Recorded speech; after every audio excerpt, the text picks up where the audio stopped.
Сәлеметсіздер ме, құрметті оқушылар, сәлеметсіздер құрметті ұстаздар. Бүгінгі сабағымызға, ашық сабағымызға қош келдіңіздер. Ал енді оқушылар, бүгінгі сабағымызды бастамас бұрын сіздерге психологиялық ахуалды өткізейік.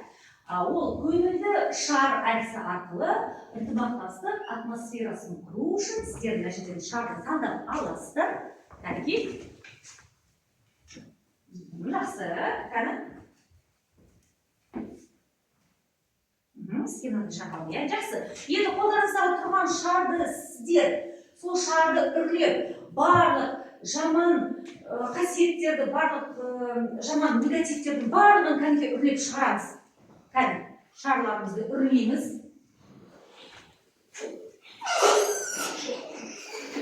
Жақсы, енді сол шардың желін шығарамыз. Барлық иә, бүгінгі сабағымыз жақсы және көңілді өтсіндер, иә? Жақсы, жарайсыздар, балалар. Ал енді қараңыздар, қолдарыңыздағы тұрған шарлардың түстері әртүрлі ма? Сол түске байланысты сіздер топқа бөлінеміз. Мына жаққа бізде сары түстілер бізде бірінші топқа, екінші топқа жасыл түсті шарлар осында тұрады. Кәнекей? Бөлінеміз. Жақсы. Бірінші топ және екінші топта сіздермен белгіледік, иә? Жақсы, жарайсыздар. Ал енді сабақты бастамас бұрын мен сіздерді ең бірінші бағалаумен таныстырып өтейін, иә? Бүгінгі біздің бағалауымыз қазақтың ұлттық аспабы не болып тұрсыздар? Домбырамен сіздермен бағалайтын боламыз, иә? Мені көрдіңдер ме? Мына жерде. Бір балдан 10 балға дейін, иә, сіздер білесіздер, сабақта 10 бал, ең жоғары бал, иә. Сонымен әр тапсырманы орындаған сайын сіздерге бал беріледі, сол балмен сіздер өздеріңізді бағалайсыздар. Барлығы түсінікті ма? Жақсы. Келесі. Ал енді қараңыздар. Ең бірінші жаман тақырыпты бастамас бұрын біз сіздермен өткен білімді еске түсіреміз, иә? Ал енді есімізге түсейікші. Өткен сабақта біз сіздермен қандай тақырыпты өттік? 18-ші ғасырдағы Қазақстанның мәдениетін өттік, иә, кішкене тақырып айтамыз, иә? Жақсы. Ал енді біз сіздермен символ класс платформасымен сәттілік дөңгелегін дипломымыз, иә? Сонымен өткен тақырыпта бұны қараңыздар. Тақтада және мені алдарыңызда сәттілік дөңгелек. Ал енді әр топтан мен қазір айналдырып отырамын, иә? Бірінші топтан бастаймыз. Бірінші осы дөңгелектен қандай түс келеді, сол түсті сіздер алып, сұрақты оқып, сол сұраққа жауап бересіздер. Жақсы ма? Ал енді бірінші топқа берейік, бірінші сұрақты. Кәні айналдырайық. Дөңгелегімізді сәттілік. Сіздерге бірінші топ түсті, қызғылт түсі. Жақсы, кім келеді? Айша, келе ғой. Жақсы, жүрген қамызда дауысымызды шығарып. 18-ші ғасырда өмір сүрген ақын жырауларды атап өтіңіз. 18-ші ғасырдағы ақын жыраулар, қандай ақын жыраулар өмір сүрді? Қане? Бұқар жырау, дұрыс. Бірінші топ жауап береді. Ақтанберді, Үмбетей, иә? Жақсы, жарайсыздар. Келесі сұрақ, жақсы, Айша отыра ғой. Келесі сұрақ, бізде қандай түс түседі екен екінші топқа? Қызыл түс, кәні кім алады? Ақниет. Қатыраттан оқимыз. Көшпелі халықтың баспанасы не? Киіз үй, оп-оңай сұрақ, иә? Жақсы, отыра ғой, жарайсың. Алдарыңызға алып қыздар. Келесі бірінші сұрақ, бірінші топқа сұрақ, жасыл. Ұяшықтағы сұрақ, кәнекей аяулы. Жасылы, қандай дауысын шығамыз? Ұлы дала тұрғындарының шаруашылығы мен үй кәсібі қандай? Шаруашылық пен кәсіптері қандай болды 18-ші ғасырда? Мал шаруашылық дұрыс, сосын егіншілік, тағы қолөнер, қандай қолөнерді білесіздер? Қару-жарақ жасау, әшекей бұйым тағы. Оның барлығын зергерлік деп айтамыз, иә? Әшекей бұйым жасауды. Жақсы, жарайсыздар ма? Екінші топ дұрыс па? Жауаптары? Ал енді екінші топқа сіздерге сұрақ қандай ұяшық? Сергек түс, көк түс түсті кәні. Көк түсте бізе қандай сұрақ? Жақсы, оқи ғой. 18 ғасырдағы ғажайып жыр дастандар мен күйлері. Ғажайып жыр дастандар 18 ғасырда қандай шықты, қандай? Жар. Жар. Тағы? Жар деген ол неге жатама? Күйлер. Жыр дастандар қандай? Жыр дастандар мен күйлер. Сіздер шатастырмаңыздар. Ол әндер, жырлар, қандай жырларды білеміз? Қозы көрпеш пен баян сұлу. Дұрыс оны айттыңдар, сосын қобыланды батыр дегенді, жақсы. Және қыз жібек тайдың. Ал жар оған жатпайды. Шатастырмаңыз. Жақсы. Келесі сұрақ. Бірінші топқа сіздерге қызыл түсті қалды. Қызыл алуа. Қызыл түс. Сұрақ? Ол енді міне дәстүрлі әндер қандай болды? Жар. Тойбастар әні бар тағы? Жоқтау деген бар, ол жоқтауды қашан айтады? Қай уақытта айтады? Адам қайтыс болады. Дұрыс, және тағы қандай бар? Қызды ұзатқанда, қыз ұзатылғанда не айтады? Сыңсу, дұрыс, жақсы, жарайсыздар. Және де соңғы сұрақ бізге сары ұяшықта қалды, Кәне, екінші топ кім шығады? Кел.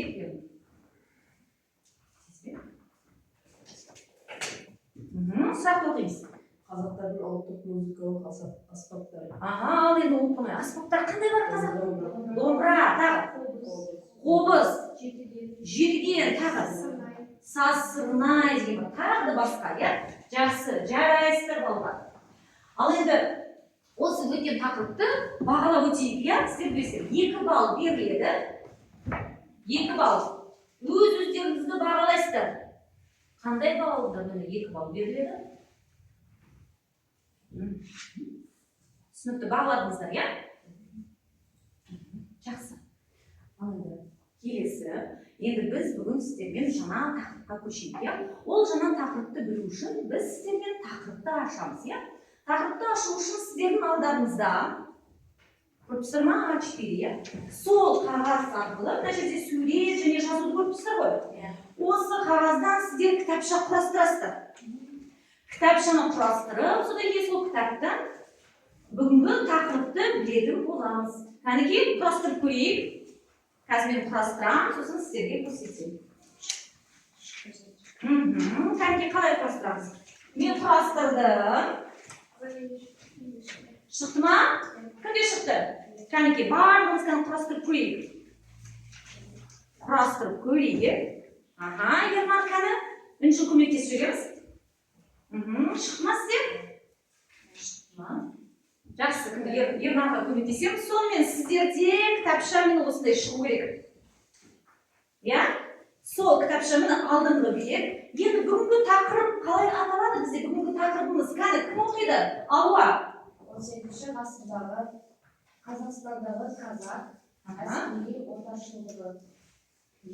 Дұрыс айтасыздар. Міне кітапшаны ашқанда 18-ші бүгінгі біздің сабақтың тақырыбымыз 18-ші ғасырдағы Қазақстандағы қазақ әскери отаршылдығы. Және де бүгінгі сабағымыздың мақсаты Ресей империясының отарлық саясатын анықтау.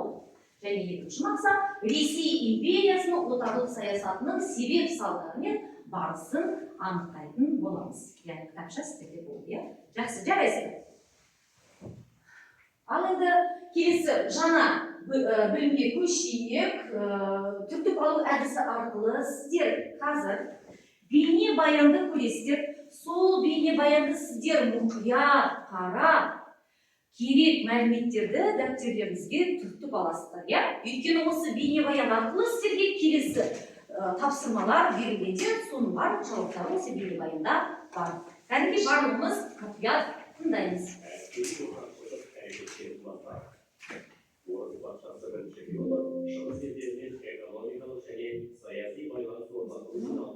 Қазақстан мен Орта Азия елдерін Ресейге қосып алу керек деп есептеді. Осы мақсатта экспедициялар жіберді. 1715 жылдың шілдесінде Иван Улкойс 2797 адамнан тұратын отрядпен жорыққа шықты. Улкойстың отряды 1715 жылы 1 қазанда Иван Ямышевск деп аталатын бекіністі салды. Ал 1716 жылы 20 мамырда Омбы бекінісінің негізін қалады. 1717 жылдың жазында Северскийдің отряды Железинск, Чередовтың отряды Колбасинск бекінісін салды. Сондай-ақ Чередов отряды 1718 жылы Семипалатинск бекінісін тұрғызды. Лихарев 1720 жылы Өскемен бекінісін салды. 18 ғасырдың 20 жылдарында ұзындығы 930 шақырым ертіс шебін Семей, Омбы, Железинск, Петропавл, Өскемен, Ямышев салу аяқталды. 18 ғасырдың ортасында патша үкіметі Еділ бойы, Орал, Сібір мен Қазақстан өңірінде әскери бекіністердің ескі шектерін жақсартуға және жаңа шектер салуға кірісті. Осы кезде оң жағалауда жайық казактарының күшімен 14 қамал Переволодск, Чернорегенск, Акишев, Нижнеозерное, Рассыпное, Елен қалашығы, Жайық, Сахарная, Камыткова, Көшжайық, Кулагина, Тополев, Бақсай, Гурен салынды. Сөйтіп, Қазақ қаласын әскери бекіністер шебімен біртіндеп қамту патша үкіметінің отарлауына үлкен мүмкіндік ашты. Әскери бекіністер шебінің бойында орыс, қалма, башқұрт халқы тез көбейді. Казак станицалары мен шаруа аудандары пайда болды. Ресей империясының Қазақстан жерін отарлаудың нәтижелері қандай болды? Патша үкіметі жергілікті халықтың ең шұрайлы жерлері мен жайылымдарын казактарға алып берді. Осындай басқыншылық әрекет арқылы оларды бір-біріне дұшпан етіп қойды. Орынбор губерниясының губернаторы Евгений қазақ жерін отарлау саясатын пәрменді түрде жүргізді. 1742 жылы 19 қазанда оның қазақтарға Жайық өзені маңында көшіп қонуға тыйым салу туралы жарлығы шықты. Онда мынадай ескертулер жазылған. Жарлықта көрсетілгендей барлық қырғыз қайсар хандарына, сұлтандарына, старшындар мен халқына жар салады.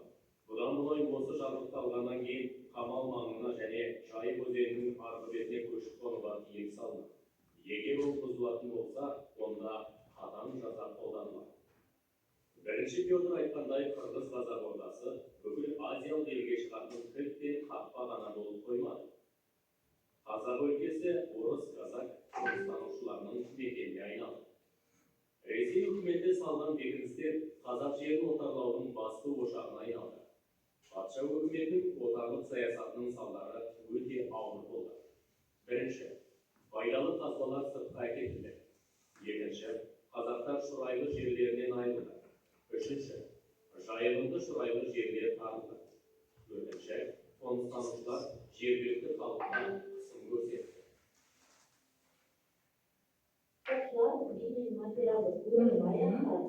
Жақсы, оқушылар, ал бейнематериалды көріп аяқтады. Енді осы бейнематериал арқылы сіздерге сұрақ. Бүгінгі тақырыбымыз отарлау саясаты деп тұр, иә? Ресей қазақ хандығын отарлады дегенді қалай түсінесіздер сіздер? Отарлау дегеніміз не ол? Бағындыру деген сөз, иә? Сонда Ресей патшалығы қазақ хандығын бағындырды. Және тақырып бізде қазақ әскери отаршылығы деп тұр, иә? Ресей патшалығы казактарды жалға алып, қазақ хандығын өзіне бағындырды деген сөз. Енді біз сіздермен жаңа ұғыммен таныс болайық. Ең бірінші ұғым ол казак деген, казак деген сізге таныс емес қой. Казак және қазақ дегенді шатастырып отырады бізде, иә? Қазақ дегеніміз ол қазақ ұлты, ал казактар деген ол әскери топ. Соны сіздер шатастырмаңыздар, иә? Казак және қазақ. Сонда мен алдарыңызда казактар олар славян және одан кейін орыс тілінде борыштан азат, ерікті, ержүрек және сонымен бірге атты жауынгер деген ұғымды білдіреді. Қысқаша айтқанда әскери топ деп айтамыз, иә? Келесі ұғым сіздерге форпост деген ұғым алдыңғы шепте орналасқан қамалдар арасындағы шағын бекініс. Енді сіздер бейне сабақтан көрдіңіздер, иә? Бейне сабақта не айтылды? Ресей патшалығы Қазақ хандығына не істеді? Не сала бастады? Бекіністер, қамалдар салына бастады, иә? Енді соған жаңа ұғым форпост деген сол шағын бекініс. Келесі шеп дегеніміз не? Шеп дегеніміз ол қарсыласты өткізбеу үшін жасалған кедергі қорғаныс қамал. Түсінікті, иә? Ол бекіністі қорғайтын қамал. Және атаман деген жаңа сөз. Атаман дегеніміз ол казактарды басшысы. Бізде қазақтарда басшыны қалай айтады, әскери басшыны? Батырлар, иә?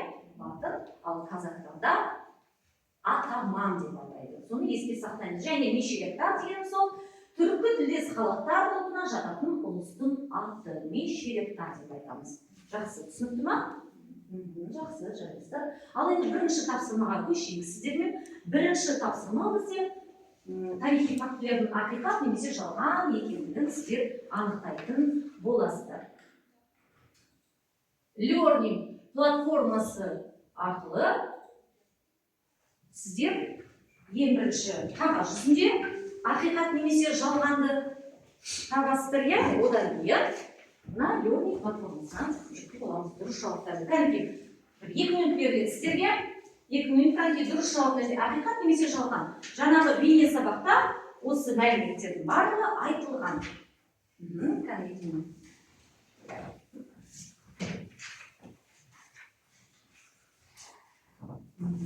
Алпыс төртінші, 65-ші бетте сіздер оқулықтарыңыз осы 64-ші беттен басталады тақырып.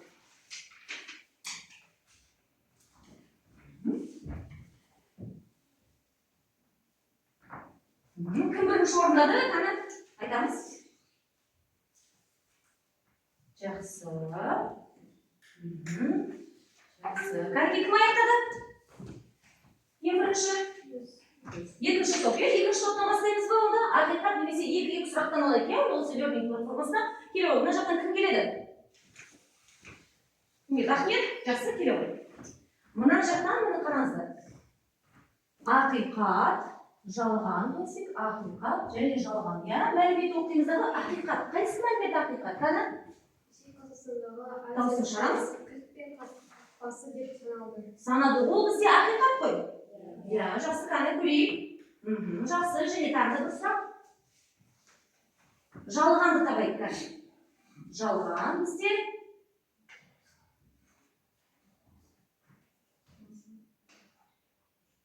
Қане оқимыз? Дауысын шығарамыз.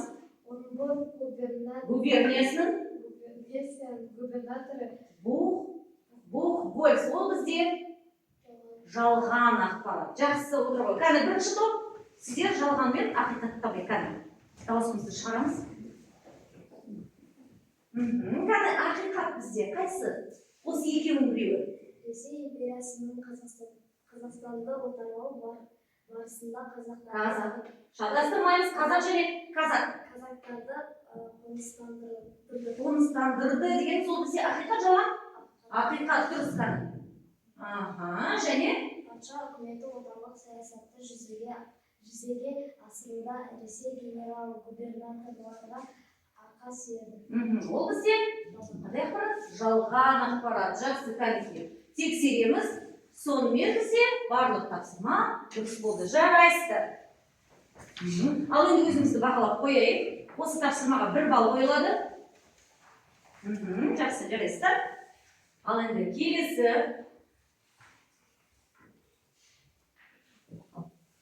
бізде тапсырма көгершіннен хат. Ал енді осы екі топтан бір нелер оқушыдан шықса, мынау алдарыңызда сіздерге көгершін көріп тұрса ма?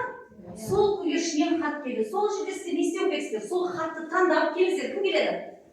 Алпамыс және Інжу. Көгершінен хатты біреуін таңдап аласыздар және сол хаттың ішінде аламыз қана. Мәліметтер бар. Сол мәліметті сіздер алдарыңыздан тұрған ватманға сіздер осы мәліметті топтастырасыздар, кластер жасайсыздар. кәдімгі осы тапсырмаға сіздерге 5 минут беріледі. Бірінші топ сіздерге қандай мәлімет түсті? Дауыс шығарыңыз. Сібір казактары және жайық казактары. Соны топтастырамыз. Жақсы. Екінші топ сіздерге Жетісу және Орынбор. Жақсы, ал бастаймыз.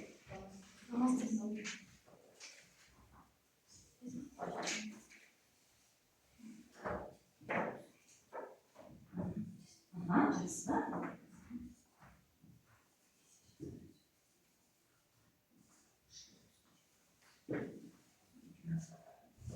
Жақсы, 4 минуттарымыз қалды. Одан кейін осы ортаға шығып, осы кластерларыңызды қорғайтын боласыздар.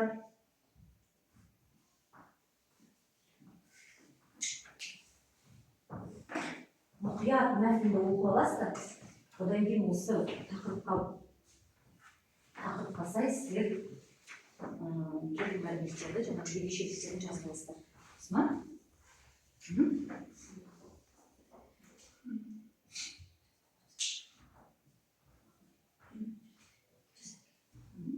Түсінді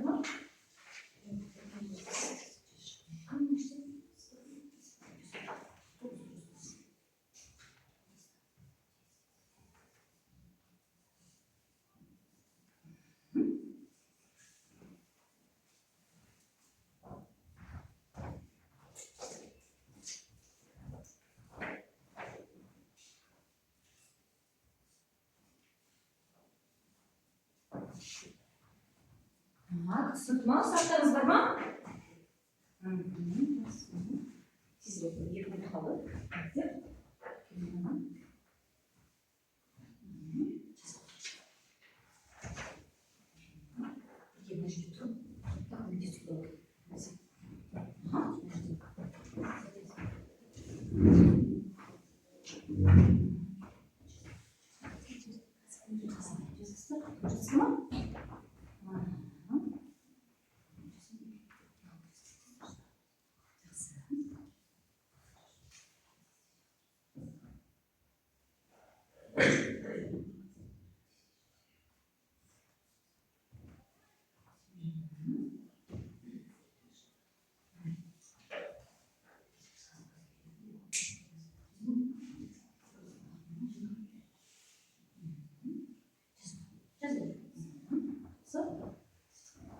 Ал, 1 минуттарымыз бар. Уақытқа одан кейін ортаға шығып, кім бірінші аяқтайды, одан кейін ортаға шығып,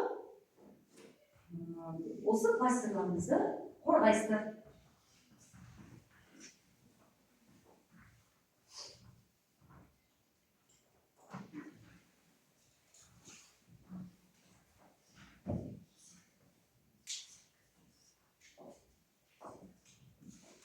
Оқырды ма? Жақсы.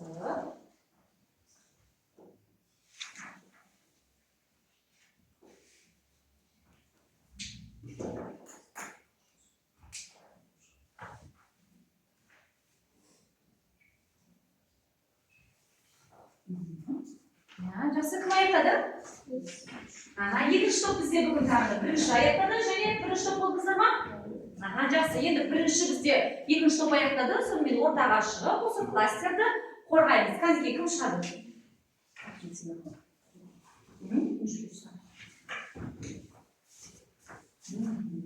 Қараңыздар, екінші топқа сіздерге казактар кімдер түсті? Қай аумағында?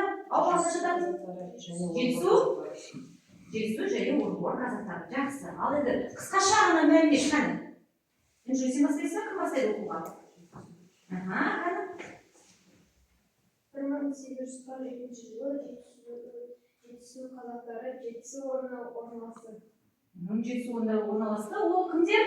Жетісу казактары. Жақсы. Екінші мәлімет Жетісу казактарына? Жетісу қазақтарының әскері 1867 жылы Сібір қазақтарында жасақ жасады. Жетісу казактары олар кімдер? Сібір казақтарынан негізі құрылған, соны айтылған келді. Жақсы. Келесі Орынбор казактары жоқ? Орынбор казактарының негізгі ұйытқысы Самара, Уфа, Алексеев, Есет казактары болған. Жақсы, дұрыс. Және тағы мәлімет. Орынбор казактары әскерлері 1748-1755 жылдарда құрылған.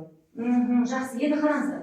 Мына алдыға қараңыз, Қазақстан картасын көріп тұрсыздар, иә? Енді әр осы қараңыздар, Ресей патшалығы қазақтың жерін жаулап алу үшін әскери топты казактарды жіберген. Ол казактар 4 аумақта орналасқан, иә? Міне бүгінгі айтып жатқан Жетісу казактары және Орынбор казактары. Енді қай жерде орналасқанын қана қыздарына жерге айтамыз. Орынбор казактары бізде қай жерде орналасқанын еске сақтайды, иә? Орынбор казактары міне Қазақстанның батысында, иә, солтүстік батысында. Және Жетісу казактары Қазақстанның оңтүстігінде орналасқан осы әскери топ. Еске сақтап алады, жақсы ма? Жақсы, жарайсыздар, екінші топ. Бірінші топ қанша? Бірінші топ бізде казактар. Қай казактар түсті? Және? Жақсы, қанеке мәлімет етеміз.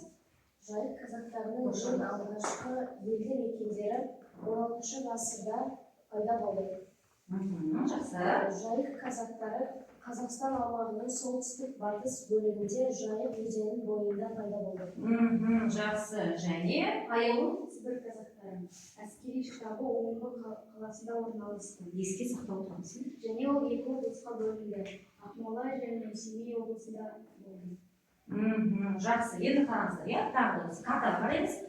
Сіздерде Жайық казактары және Сібір казактары. Қай жерде орналасқан? Жайық казактары Урал деген өзен білесіздер ғой? Қазақша бізде атауы Жайық өзенінің бойында Жайық казактары орналасқан және Сібір бізде солтүстік Қазақстан үстінде, иә?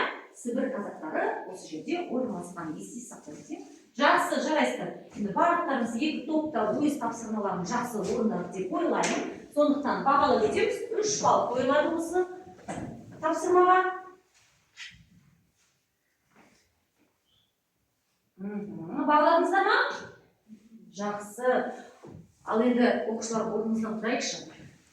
Кішкене шаршағаныңызды басып, бүгінгі сервис сайтын жаңбыр жүргізеді. Сонымен ең бірінші қалай бастаймыз енді жаңбырды? Жаңбыр бізде ең бірінші қалай басталады? Ақырын басталады, иә?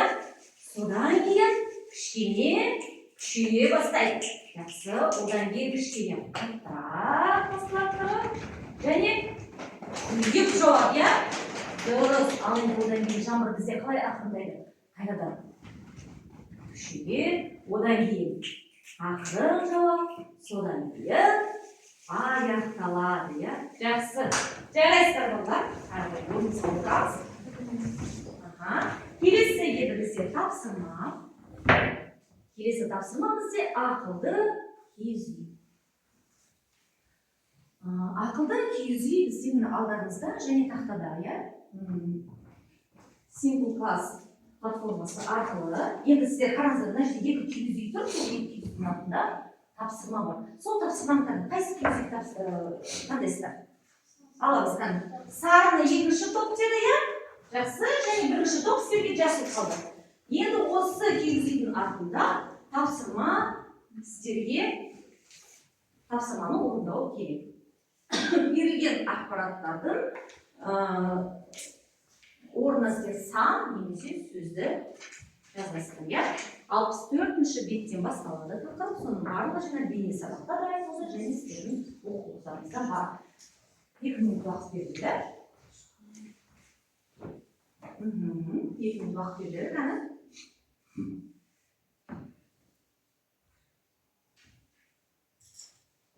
Орындаймыз, оқулықтан да қараймыз.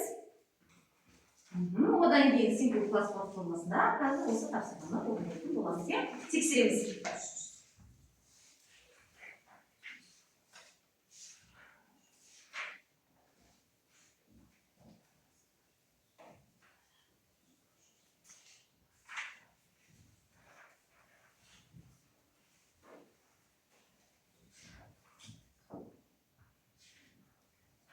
Қайда дауыс жасыр ма?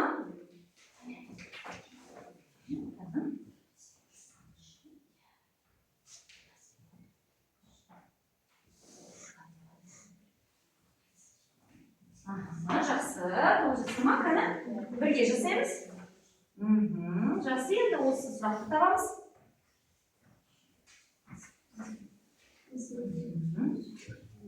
Жақсы, тапты ма?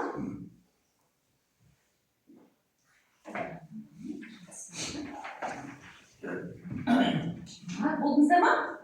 Кімізде болды бірінші топ және екінші топ аяқтадыңыздар, иә? Жақсы. Ал енді осы тақтаның алдынан шығып, кәдімгі бірінші сұраққа жауап берейік.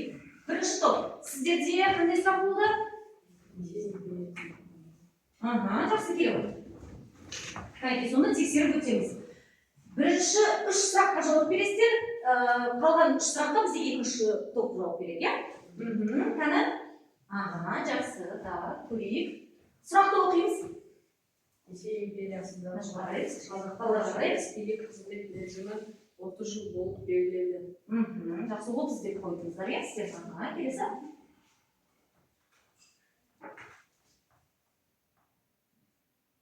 Оқимыз, кәні? 1835 жылға дейінгі қазақтар әскери қызметті өмір бойы жылданың тәртібімен атқаратын. Келесі сұрақ және үшінші.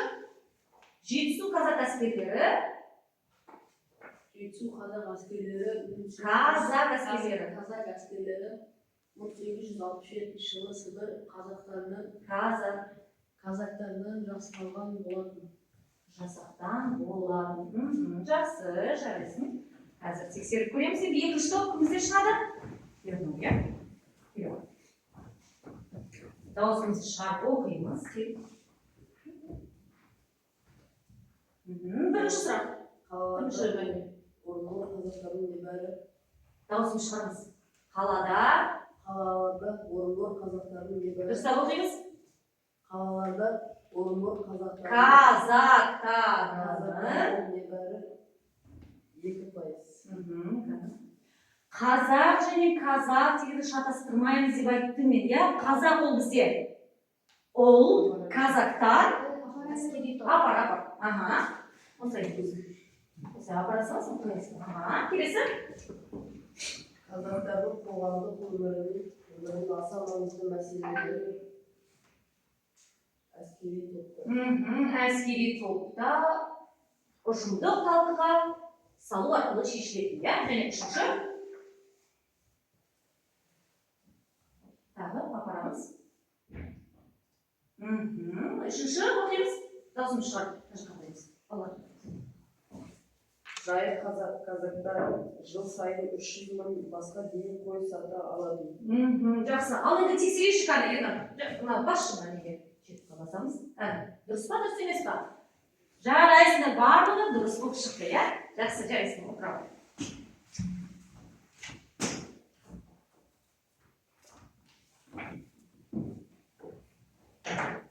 Ал енді келесі бүгінгі сабағымыздың қорытындысына келдік. Бүгін сабағымыздың қорытындысы WordWall платформасы арқылы тест сұрақтарына жауап беретін боламыз. Барлығымыз бірге жауап беретін боламыз. Ал енді осы тестті бастаймыз. Сонымен барлығы осы сабақта, бейне сабақта барлығы айтылғанын сонымен еске түсіреміз, иә? Бірінші сұрақ. Ресей империясының аумағындағы қазақ әскерлерінің атқарған негізгі қызметі қандай болды? Қане? Ойланамыз.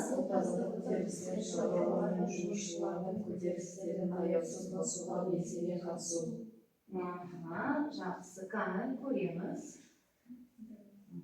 Келесі сұрақ. Ресей империясының отарлық саясатының салдары. Қане, ойланамыз. Салдары қандай болды? Ойланамыз, қане. Содан кейін кім жауап береді?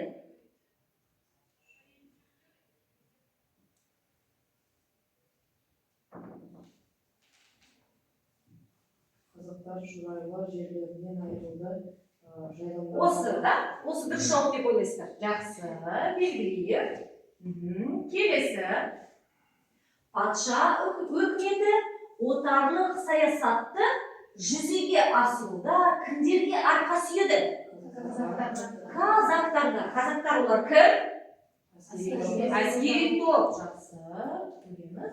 Мешеректар деген бұлар кімдер?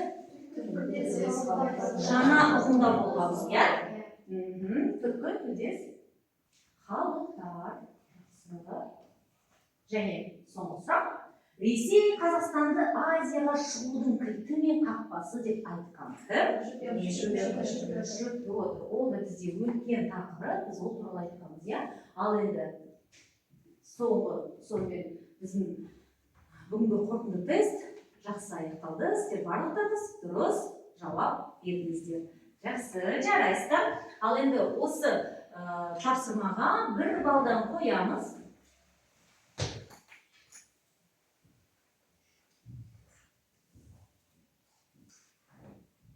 Бір балдан қоямыздағы, одан кейін қараңыздаршы, бүгінгі сабақта қорытындылай келемін. Иә, сабағымыздың тақырыбы 18 ғасырдағы Қазақстандағы әскери қалай деп аталады? Бүгінгі тақырыбымыз? Отаршылдығы. Отар деген сөзді бізден түсіндік қой, иә? Отар дегеніміз ол бағындыру, жақсы. Ал енді мына алдыға кім бірінші топтан және екінші топтан кім шығады? Қорытындылай өте келейік. Сіздермен сонда 4 әскери топты біз қазақтарды өттік, иә? Ол бізде кімдер?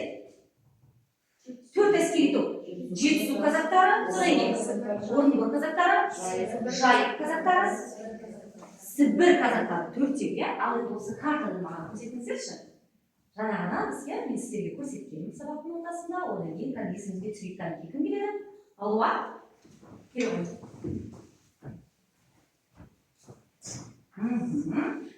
Алуа, сіз маған Орынбор қазақтарын көрсетіңізші. Және де қасқаларымыз дұрыстап мұқият қараймыз, иә, қолмен көрсетіңізге. Орынбор қаласын табамыз бізде. Солтүстік батыс Қазақстанда. Солтүстік батыс. Жақсы, жақындаймыз. Кішкене сонда Орынбор қазақтары қай жерде орналасты? Осы жерде дұрыс. Міне Орынбор қазақтары осы жерде орналасты. Иә? Жақсы, жарайсың. Келесі бізде кім шығады? Ахмет?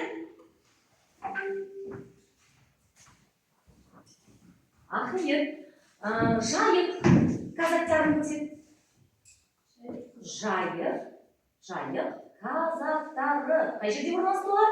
Қайда көрсетеміз? Жайық қазақтары. Жақсы бізде. Жайық өзенінің бойында жайық қазақтары орналасқан. Жақсы. Келесі бірінші топтан кім шығады? Алпамыс, келе.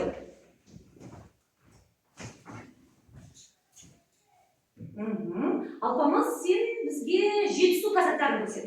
Жетісу ол біздің Қазақстанның қай жерінде орналасты? Айтып жатыр, қай жерінде? Оңтүстігінде. Сонда қай жерде Жетісу? Оңтүстік Қазақстан. Оңтүстік Қазақстан көрсетеміз. Мына жаққа бұрыламыз. Бұрылып, барлығына көрсеңдер. Сонда Жетісу қазақтары бізде орналасты осы жерде. Жақсы, және 4-ші ең соңғы топ бізде әскери топ кімдер қалды? Сібір қазақтары. Кім көрсетеді? Жақсын жүр. Сібір қазақтары кішкене үстіне көтереміз.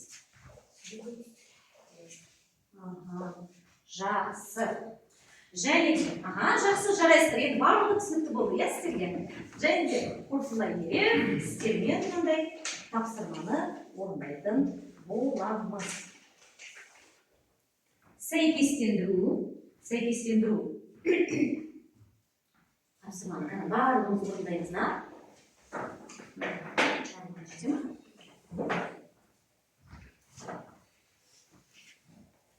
орындаймыз. Камера оған сіздерге 2 минут беріледі. Ең соңғы тапсырма қорытынды.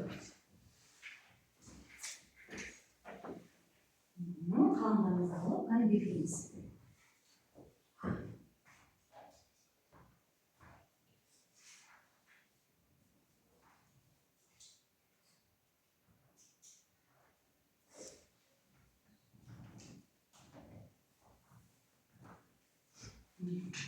Қанке? Незден норм тесті? Қорытынды емес. Қанке білу керек. қорытындысы ең соңғы, иә? Сәйкестендіру.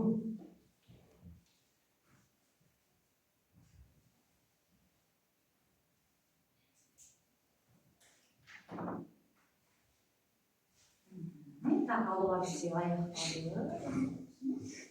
Сәйкестендіру үшінші сұрақта. Жақсы.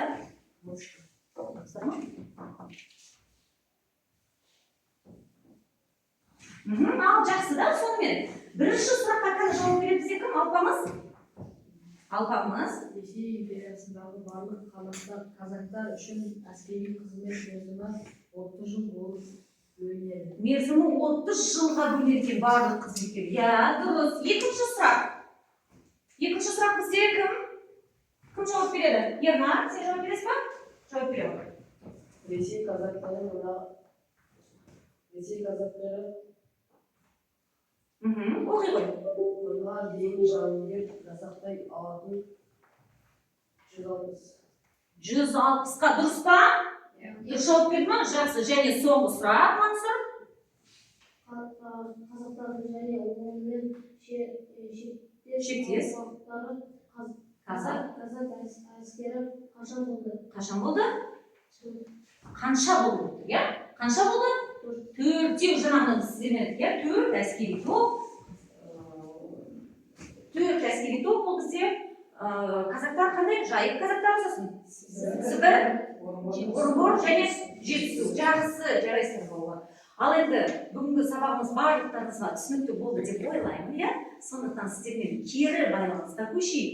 Бүгінгі сабақ сіздерге барлығы түсінікті болды ма? Сұрақтар әлі бар ма? Немесе түсініксіз болды ма? Кәнекей барлығымыз бір-бірден келіп, осы кері байланысты көшейік. Бір-бірден. Алпамыс саған түсінікті болды ма? Жақсы, келесі. Бір-бірден келіңіздер. Түсінікті болды, иә? Жақсы болды. Басыңыз. Жақсы, келесі. Барлығына түсінікті болды ма? Келіңіздер. Қана шын бұлай қайдыңыз. Шын бұлай қанда басқанды. Жақсы, баса беріңіз. Жақсы. Ақниетке түсінікті болды. Үншіге түсінікті болды барлығы, иә? Ибрат түсінікті болды ма барлығы? Жақсы. Келгеннен сен қалды, иә? Барлығы сіздерге түсінікті болды. Жақсы. 9 ұпай жиналды, сонымен барлығы түсінікті болды. Жарайсыздар. Ал енді бүгінгі сабақта сіздер өз-өздеріңізді бағаладыңыздар. Қанша бағаладыңыздар кәні? Оның барлығын білім алға мен өйт беремін. Кәні өз-өздеріңізді бағаладыңыздар. Ғибрат сен өзіңді 6-ға бағаладың, иә? Жақсы, кім? Мансұр? 6-ға бағаладың ба? 9 бал, үнші 9 бал, 7 деп тұр, иә, дұрыс. 9 деп тұр ма? 8-ге бағалапты өзің. 9 бал, 9 дұрыс. Енді барлығы өз-өздеріңді дұрыс бағалады деп ойлаймын, иә? Жақсы, жарайсыздар. Енді үй жұмысын жазып аламыз. Үй жұмысын жазып аламыз. Үй жұмысы 17-18 параграфы болды.